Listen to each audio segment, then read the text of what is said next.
Hark and well met, members of the Rune Platoon, and welcome to a new week and a surprise stream. I'm RuneMeisterKris. Tonight, I've got something crazy interesting in store for all of you guys. We are going to be doing a tier list, an archaeological tier list. Me and my wife, Brideshala, who we have seen on stream occasionally, are going to be sitting down and we're going to be ranking ancient cities in terms of how subjectively cool they are. I think it's going to be a silly time. We're going to have fun at the very least, and who knows, maybe we'll learn a thing or two, which I think is what it's really all about. They're all winners in their own way, right? Or are they?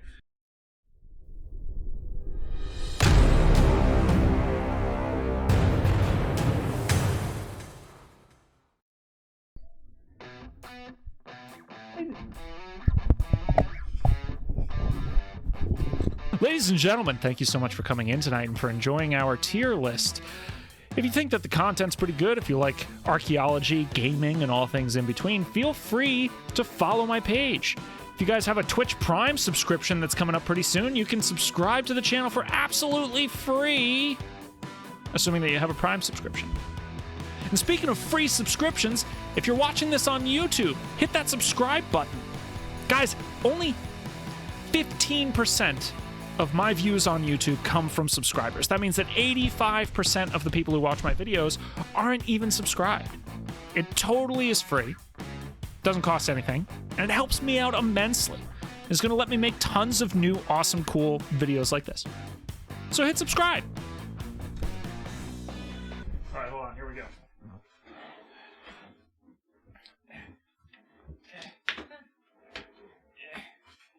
Knock my drink over. That's it. I quit. Yeah, you're off. You're calling the union.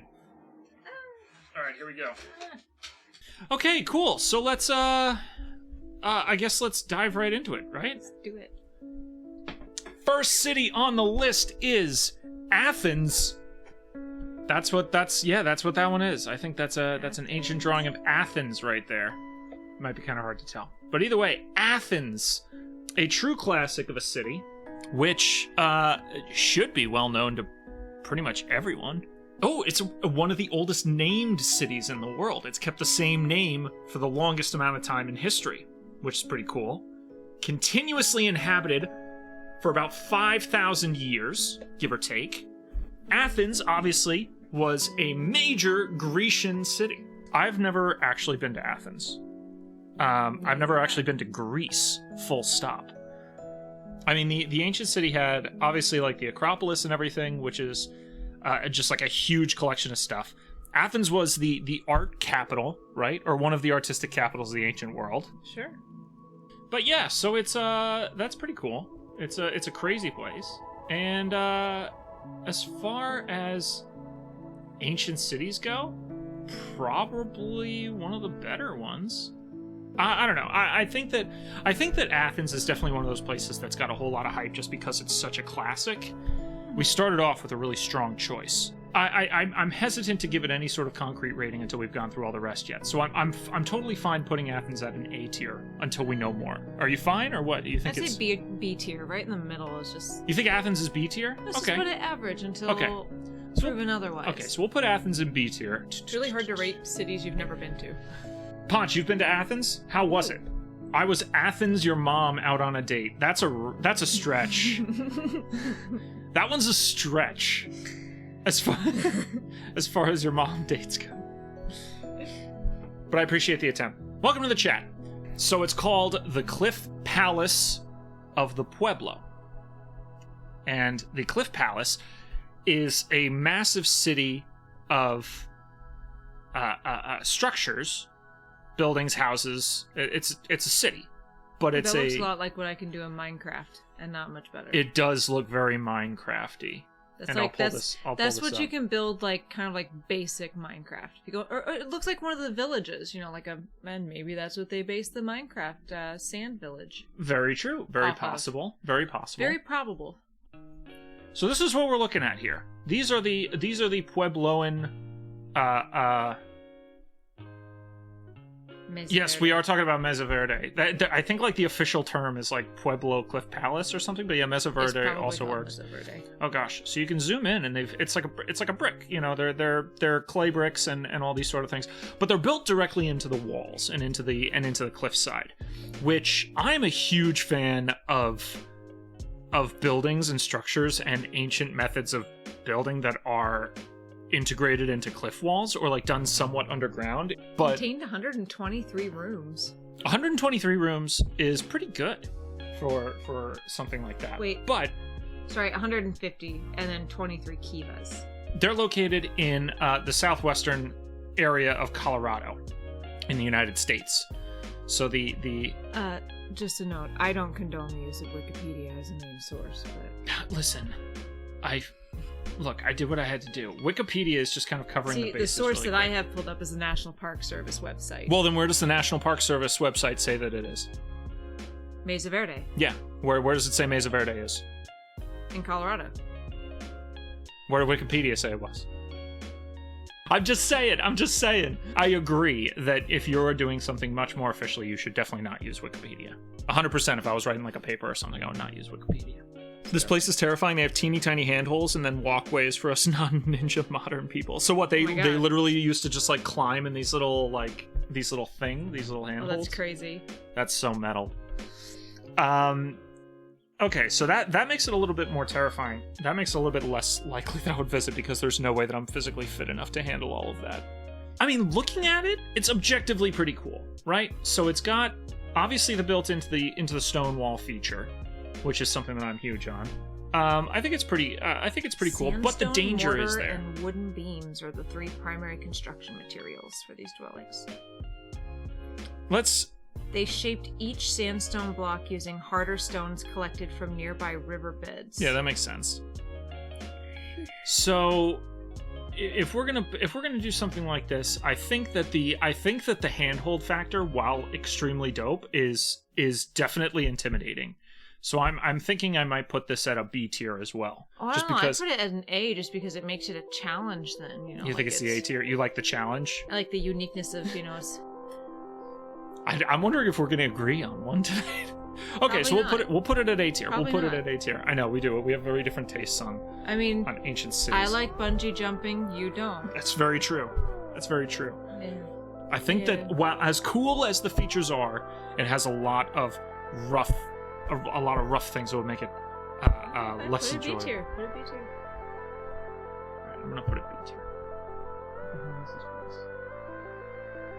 Machu Picchu. You're the one who pulled up the. I was supposed to. I didn't end up labeling he's him. an archaeologist. I didn't end up labeling him. The picture's so tiny. I'm like squinting across half my room. So next up is Machu Picchu, the ancient city in South America, which of course everybody should be at least a little bit aware of. So Machu Picchu it's a weird situation with Machu Picchu because it's not ancient in the same sense that all the rest of these are. Like ancient, my kind of criteria when I sat down and said, well, what the heck is going to constitute as an ancient city? I kind of generically said, I'm going to pick ones that are pre-medieval, right? And in a lot of cases, I'm going to look for ones that are listed as like the oldest. But Machu Picchu obviously is a lot more recent. I mean, the city itself was actually like done in what would be considered like a much more recent time period. Like, I think it was built in the 15th century or something like that. So the 1400s, which is like a much more recent thing. But comparatively, it was ancient. So that's kind of why I'm including it in this list. Is that fine? Does that roll with everybody? I think that glitters and sparkles, right? Let's scoot this a little bit more. That would be, I think like mid-medieval. There we go. Machu Picchu, it's definitely a cool place. I mean, it's built up in the mountains. It's got the cliffs. It's got, it's a massive tourist attraction. But I mean, even in its prime, it was kind of more of like it was like an estate city. It's like, I don't think it was technically a city. Like it wasn't like a city by the definition of cities. It was more like built for this one particular rich Incan. And everybody came there and lived there, and so it ended up being called a city because when people from the old world finally discovered it and figured out what it was, they were like, "Oh my god!" Because it was like lost. They called it like the lost city of the Incas.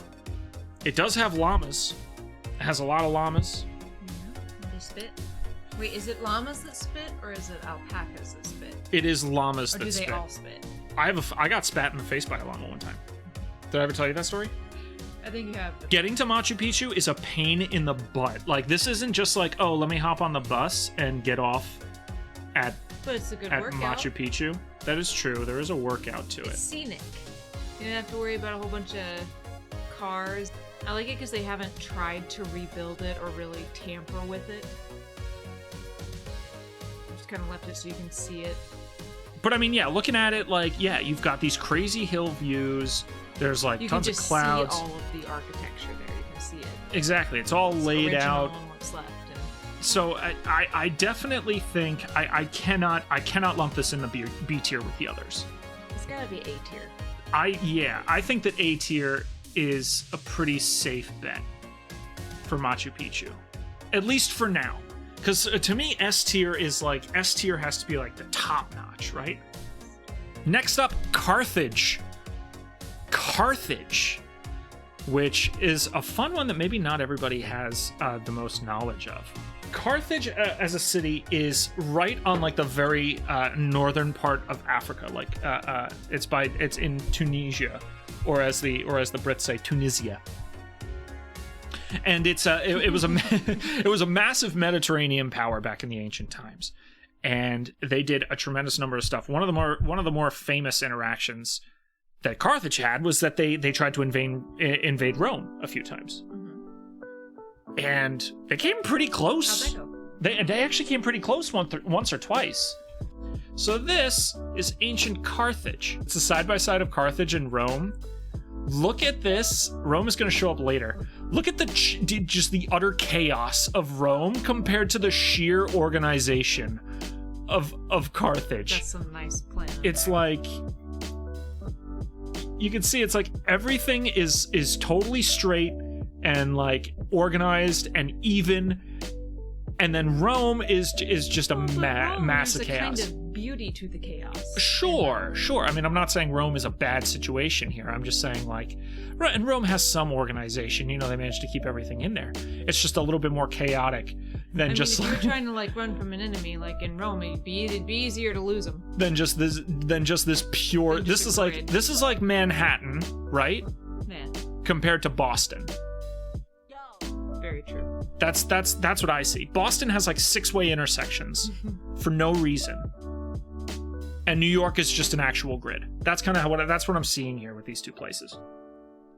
So they had this massive circular port, and the idea was that you would sail into the harbor. They had like guards and barriers and doors and stuff. It was basically 2 levels. So they had the outer harbor, which is where like the vast majority of people dealt, and then they had an even more guarded and gated inner harbor, which is kind of where the more elite members would park their boats.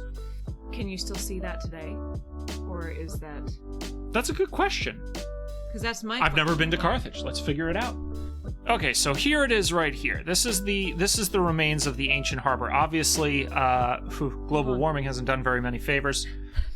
Just. I know. Zoom in on an image and stay there for a second. Oh my god. I can't.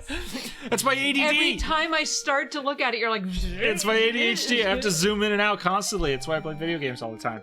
So this is the modern version of the ancient harbor at Carthage. But it looks like they've kept that center part kind of intact. Yeah, definitely did that. But then they built a land bridge down here. Nice. There's a pretty definitive corner right here. That looks like that could be ancient city walls right there.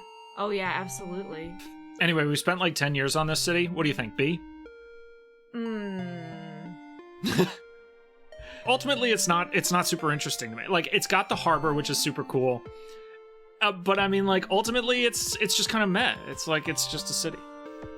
It's probably C tier. We spent the most time on it of any of them. I just want to give all of them a rating. We've spent the most time on Carthage of any of them, but it's a C tier. Next up, Cahokia Mounds. We're Cahokia biased on this Mounds. one. We are very biased on this. So me and Brideshala both worked I at grew up Cahokia. right outside Cahokia Mounds. So this is a pretty good picture of Cahokia here. It's Massive city. so it, That yeah, doesn't it was do this, it justice. It was it massive. really doesn't. So this just kind of this does really good justice to Monk's Mound. So this structure back here is called Monk's Mound. It was the centerpiece of all of Cahokia. It was this massive artificially constructed mound structure. This was built by hand. And the yeah, it was all built entirely by largest hand in by Native north of Americans. Mexico. Yeah. And the chief lived at the top of Monk's Mound, and he kind of oversaw the whole city from on high. They have amazing trade networks. It also was cool. I mean, they had what their recent finds include a copper workshop. We found lots of shell beads. Mm-hmm.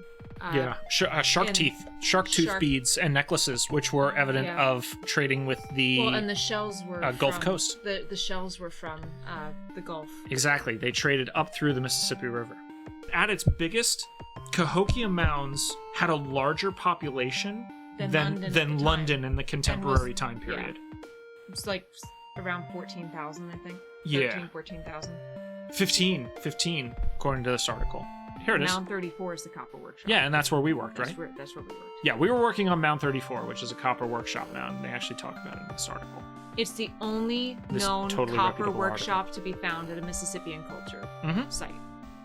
So it's amazing. It was huge. It was super important. So this is Monk's Mound, right? This is the Palisade Wall. So that's Mound 34 right there. And now the modern parking lot is like right here. Is sitting. I think that ancient Cahokia would have been way better to visit. I mean, modern Cahokia is still nice because it's, pretty close and built in. I mean, you can still see a lot. I think they've made it quite pretty. I mean, a lot of it's now missing. I mean, it's... Yeah. I'm going to put Cahokia at A tier. Ouch. I'm going to put it at A tier. I know. My bias wants me to put it at S. Of course. But this is a non-biased. I mean, this is a non-biased approach. This is coming from someone who lived there and has visited multiple times. True. This is never found it, This is a non-biased approach that is entirely subjective. We'll keep it on A tier for now, but I'll put it above Machu Picchu. How about that? Okay, so it's high A tier. And we'll decide later if we need to S it. Next up on our list is Nebit Tepe. Nebit Tepe is probably... It's probably... Y'all probably never heard of it. It's real, hipster. It's real hipster in the ancient city world. Nebit Tepe is one specific hill within the modern city of Plovdiv in Bulgaria.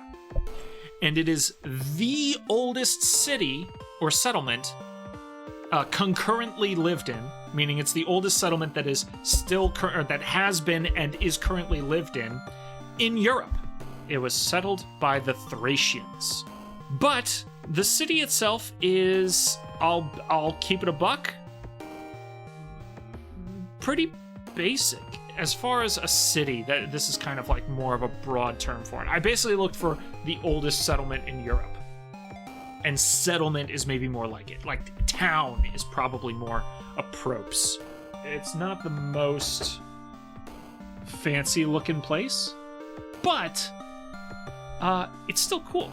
Nebit Tepe, which is, as I said, this kind of ancient settlement that is on top of this Bulgarian modern town.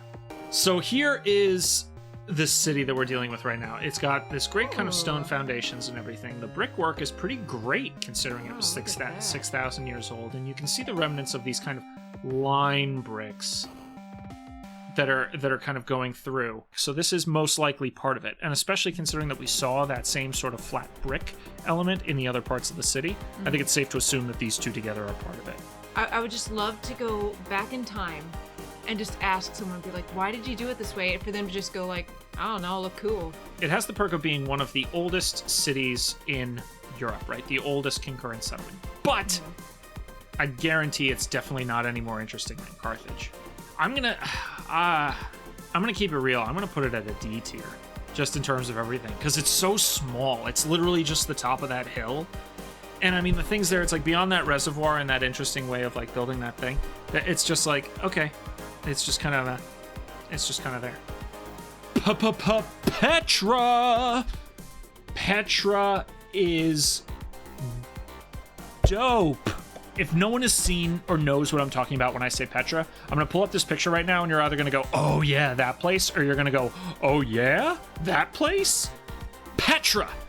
Obviously, swag AF. Name one other city in the world that looks and tries to have the same energy that Petra does. Columbus, Ohio. Columbus, Ohio. Right, okay. Point taken. Redacted. Let me put Columbus, Ohio on this tier list. S. Slam it up tier. there. Petra was a bit short-lived, but it was super important. It was a massive trade route, and they kind of controlled everything that was going on because everybody who wanted to trade with other parts of the Middle East or Asia or something who were coming in from other areas frequently had to pass through Petra. So they kind of controlled everything. This is the closest thing that we will see to a dwarven city. That's a good point. It is the closest thing that we are going to see to real-life dwarven cities. Like, that is literally what dwarves do, right? So that's why, I mean, Petra's pretty high up there for me. So I'm definitely leaning towards a higher-end rating for Petra. But that's me. I mean, you kind of got me with Dwarven City. Like, that's true. When you said that, I was like, oh, that. And it's true. It's true. I mean, it's the closest thing we have. It's literally carved into the stone. It's possible that it was built as early as the 5th century BC.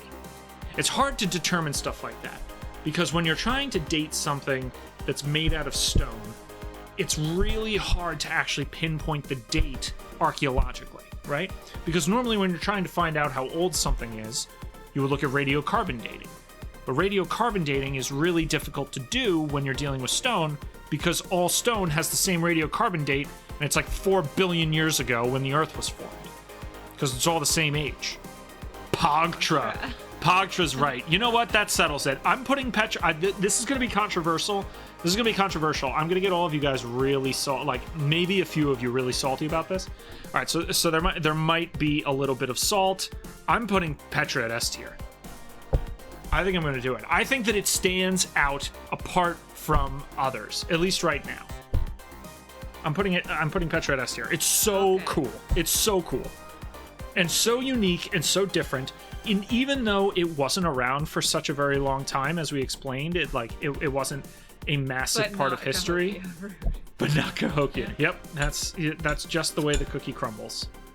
Next up is Rome. Imagine. No. I liked Rome. Rome. That's a place I have been. We have been to Rome. So here is the inside of the Colosseum in Rome. My mother actually told me about how when she was a little kid, she has a vivid memory of running through all of these lower chambers through here.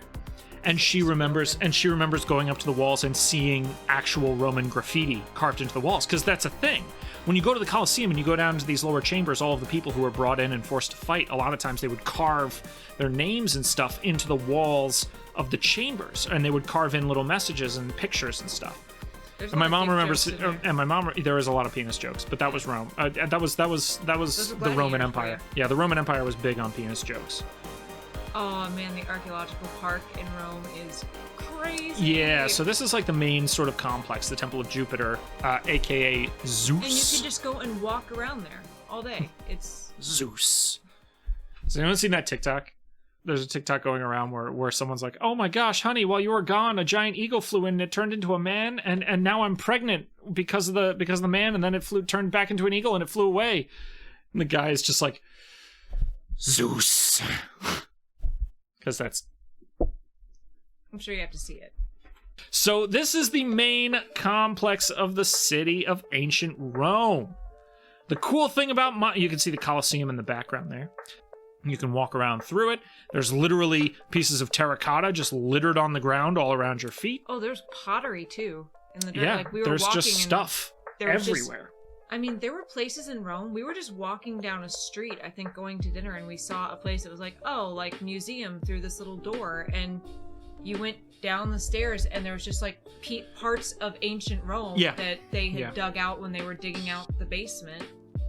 That is true. This place, and you could just go down and look at it. That is true. Was really cool. It was just like an impromptu and they had, site glass that was integrated in. That you could walk over it and look. It was really cool.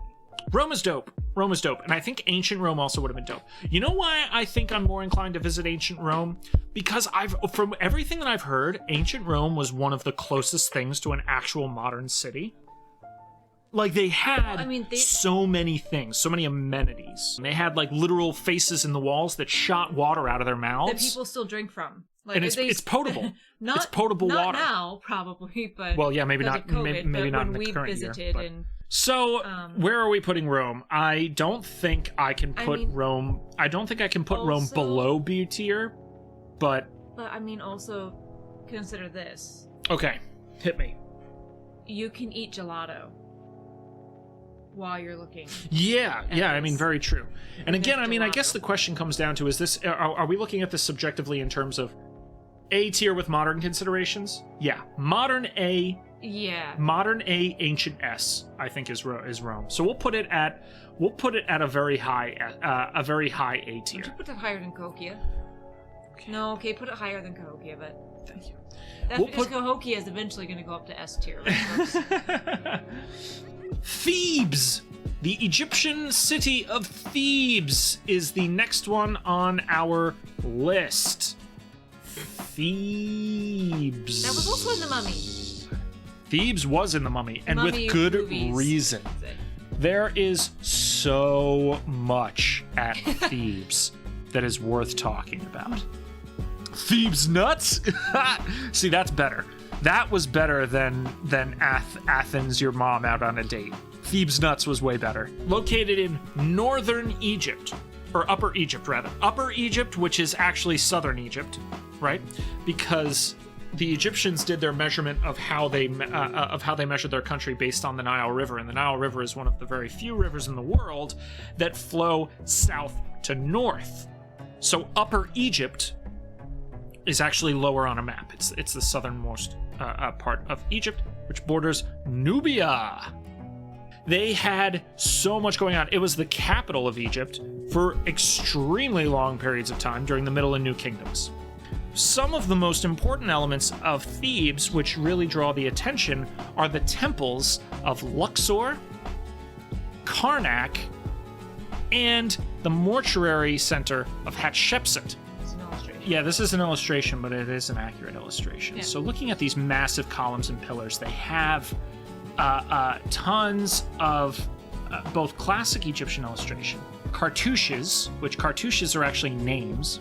Then we have the Temple of Hatshepsut. This is obviously a much more modern photo. Are those pigeons? Those are birds. Those are birds. Pigeons are the worst. Pretty cool.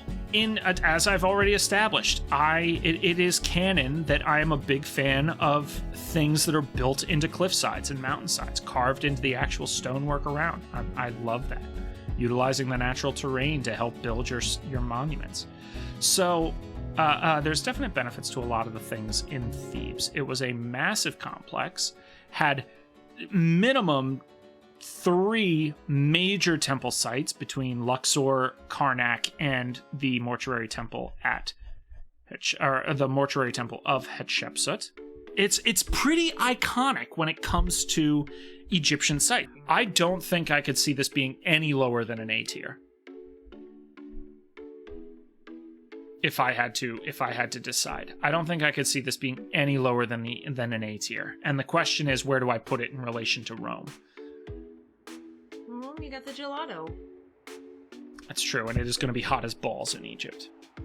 Yeah, Thebes is absolutely A or S. I think I'm going to put it at a high A. I think I'm going to put it at a lower than Rome A, because Rome and Thebes are both hot, but Rome does have gelato. The next city on our list is the Mesopotamian city of Babylon. When you talk about ancient cities, you literally cannot exclude Babylon. The first time that Babylon gained regional prominence was in the 19th and 15th centuries BC. Babylon was a crazy important and influential city.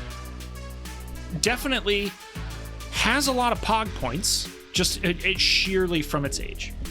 So here's a pretty good representation of what Babylon full full Is this a video overview game? might have looked like.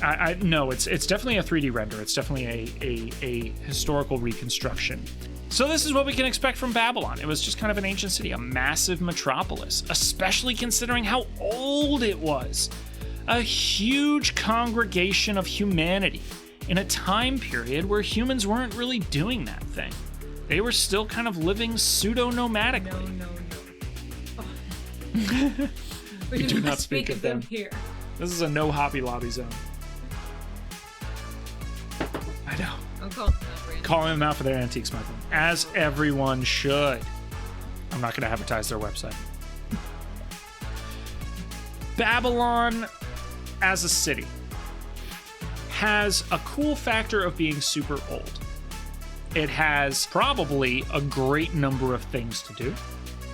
Hobby Lobby's Hammurabi robbing hobby. Wow. That's beautiful. Hobby Lobby's Hammurabi robbing okay. Hobby Lobby's Hammurabi robbing hobby. There you go. I did it. All right, so the modern day city that Babylon is in is called Hilla. It's a good distance south of Baghdad. But the big problem is that because of the water table in the region rising over a period of time, it has you talked about that before, about how there's been so much flooding and growth in the water table. It's just the water table rising. It's meant that it has been more difficult to kind of gather artifacts, I guess, or the artifacts that they have gathered have been kind of more out of context and things like that. The city's been pillaged. Part of it's had been mined for commercial building materials. Yeah, I mean, it's got to be like 20,000 years old. The river. It's like 20,000 years old at the oldest. So as far as where Babylon would rank on our list, I'm gonna be. I'm kind of feeling that too, actually, because as far the city is massive and it's incredibly old, and you have to give it props for that. That's a reason why I wouldn't consider it any lower than B. But as far as what it's got going on, I mean, it's a big urban center. Let's just give all the cities A's. Just give all the cities A's. Yeah, that would be cool. We're gonna put Babylon at a B. So next up, we're gonna be talking about Varanasi. So Varanasi is built right into the rivers, and this is also one of the oldest and longest concurrently lived in cities in India. Varanasi is it's beautiful. It's super cool, and built right on the water. It means that there's probably a lot of really nice real estate. One thing that I saw was a historical record of I want to say like a Greek or a Roman who came here during the time period that it was in, who basically said something along the effect of it stretches for about 3 miles along the coastline.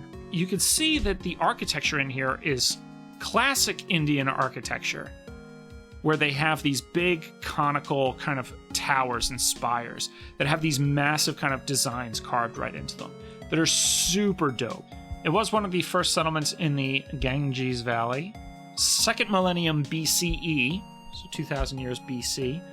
Varanasi was a seat of religion and philosophy and was also a commercial and industrial center, famous for its muslin and silk fabrics, perfumes, ivory works, and sculpture. It's a big trade. Varanasi was the capital during the time of the Buddha in the 6th century BC. Yeah, so it's just been a massive kind of like cultural backbone of India for so many years. Had to do a lot with that stuff. Monkeys? Is there something about one of the temples was dedicated to the god of monkeys? No. Is this one of the cities where the monkeys jump in and like they steal food? The Durga temple is there. The Durga temple is in there. It's the one that has all the monkeys. Of monkeys that inhabit the large trees near it. Yes. Yeah. Right. Fuck monkeys. Whoa. It's I think that it's a pretty cool place. It's obviously been around a very long time, and it's got some very cool elements to it. But is it cool enough to stack up with some of the others on the list? I think it's... I could see it floating between B and C tier. B tier. B tier for sure. If we're gonna do B tier, I gotta put it at the lower end of B tier. I I mean, what do you think? You want to put it above Babylon or below Babylon? Above Babylon. You want to put it just above Babylon? It's beautiful. The architecture is crazy. It's true. And It is very intricate. pretty. Last one on the list is the Chinese city of Xi'an. I have been there. Chinese city Been of there. Xi'an, which College. is immensely old. Some of the oldest discovered evidence of habitation is not in the city proper itself, but in the area close enough to the city that you could associate with it. I want to say 50,000, let's see, 500,000 years before the present time. So probably one of the most early evidences of like true settlement would be about 6,500 years ago. So around that same sort of time period that we're seeing culture and cities and evolution developing in other parts of the world as well. It was a Neolithic village called Banpo.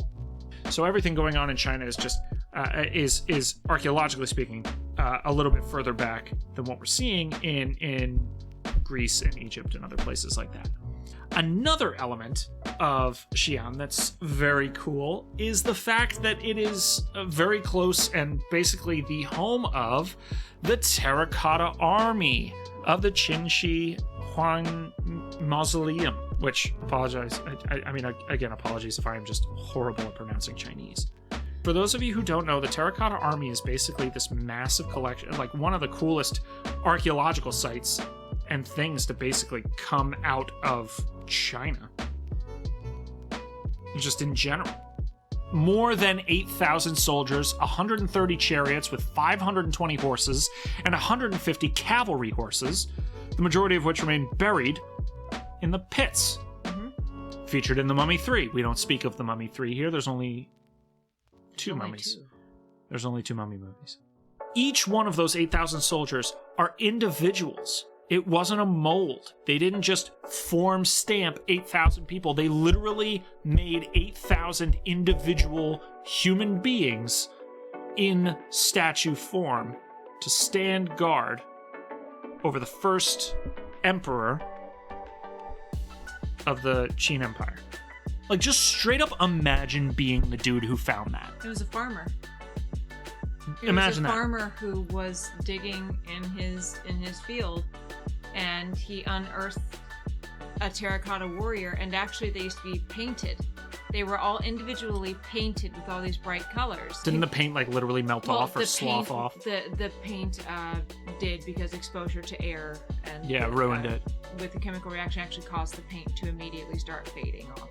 At the exhibit there, they've actually managed to get a few of them up and into a sealed container before the paint stripped away. So they actually have some examples of them with the paint on them. And that's just talking about that one specific site that's like kind of on the outskirts of the city. But also Xi'an is also really pretty. Yeah, that's not even talking about the main part of Xi'an. So this is the wall around the city, right? It's a very kind of Great Wall of China vibe. And then obviously with these kind of tower buildings that are spaced out around it, but the tower goes, or the walls kind of go all the way around the city, if I'm not mistaken. This is that goose tower that you were talking about. This is also super old, right? Like this is a pretty old tower, but it's huge, and I don't think that the size is really evident here. Yeah, the giant wild goose pagoda. They're over 1,000 years old and have survived great earthquakes. The former is next to a large square with the largest fountain in Asia, which projects water high into the air. That's definitely the picture that you guys are looking at now. Right, so I mean, Xi'an has got a whole lot of stuff going on. And I mean, Chinese culture and Chinese history is huge. Personally, it's not an area that I particularly take much of a personal interest in. Not because it's not good or because I don't think that it's like worth exploring. It's just something that never really tickled my fancy, so to speak.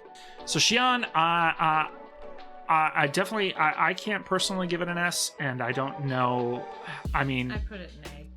For me, I mean, I know that you've been there and I haven't been there. I was leaning more B tier. It's hard to explain just how much it has to offer. I'm sure it does have a lot to offer. It's really incredible, especially the Terracotta Warrior site, seeing that in person and just getting an idea of the scale of it. is pretty amazing. And the fact that they've, like I said, they've been able to preserve some that still have the original paint on them. I mean, low A is as high as I would probably be willing to go on that.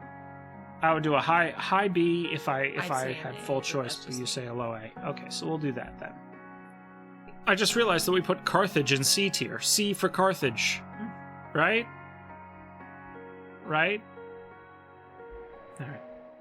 That's where our city breakdown is. And that's I think where we're gonna put it. Yeah. I think that I'm pretty happy with that. I'm pretty happy with that list of stuff. I think that the only thing is that maybe I don't think Athens needs to move. In consideration with everything else that's gone on, I don't think Athens needs to move. I know Cahokia was contentious in chat. Yeah, Cahokia was contentious in chat, but I think that everyone's going to look at this and have a different idea of how. Well, yeah, that's the whole point of the tier list. The tier list is just our personal opinion, and then I can tell everybody in chat, hey, why don't you go ahead and make your own tier list? This is available on their website. You can go and find it if you look up Cities of the Ancient World. It's literally a tier list that you can do, and you can rate your own and share it on Twitter, and you can tweet it at me if you want.